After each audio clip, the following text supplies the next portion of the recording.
first thing we'll do is we'll go through, we'll check the lights, make sure they're all operational, take note of anything that's not operational before we dig into it. Then we'll go through the air, service and emergency, make sure that works. If it's a reefer, we'll start and run the unit, make sure everything's good there. And then from that point, we'll start inspecting the plate. We'll go up inside the approach plate, we'll look at all the gussets inside there, make sure they're not rusted out, rotted or anything like that. They may need replaced. We also have a kingpin gauge. We slide over the kingpin, make sure that's up to par. If it fails, that's another reason why we replace the fifth wheel plates. During removal, what we'll do is we'll go through, after we've checked everything, we'll disconnect the 7-pin, the nose plug, any other wires that may be connected for any other purposes. We'll take them, we'll pull them out. We'll label them if we need to, depending on how many wires there are. We'll disconnect the air lines, pull them out. We'll disconnect the fuel lines, pull them out, just so we make sure we don't burn anything or cut anything or break any wires during removal. Then what we'll do is we go through and we'll either drill or cut the stainless rivets. Some trailers have rivets, some have stainless huck bolts.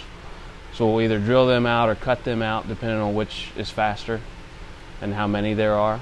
And then once that's out, the trailers also have floor screws that are in between the trailer floor and the subfloor, so you can't see them from the top. So what we do is we'll go up underneath with a plasma cutter, we'll cut access holes into the pieces we're going to throw out anyway. We'll find those screws, we'll cut them out, because that's the last thing that's holding the fifth wheel plate in. Once all those are cut out, then we'll get the forklift in here, we'll get up underneath of it, take the stands out, and we'll gradually let it down and see how it goes. Sometimes they fall right out. Sometimes we have to use a chain come along or a porta power or something just to break that loose, pop it loose.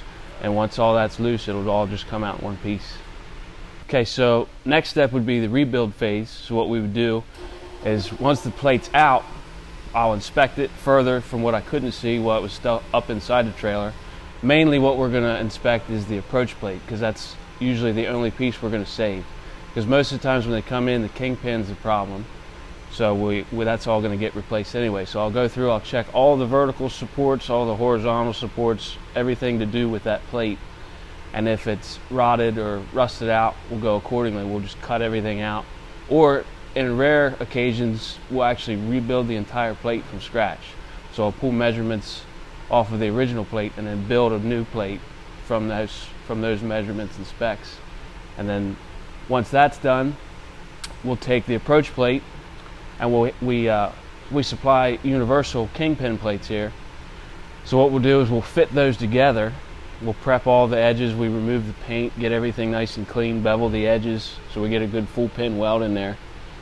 And once all that's prepped and ready to go, we'll take the approach plate and the new universal plate, we'll put them together and weld everything back in. Once we have this new plate or rebuilt plate all built, ready to go back together, what we'll do is we'll put it back under the trailer.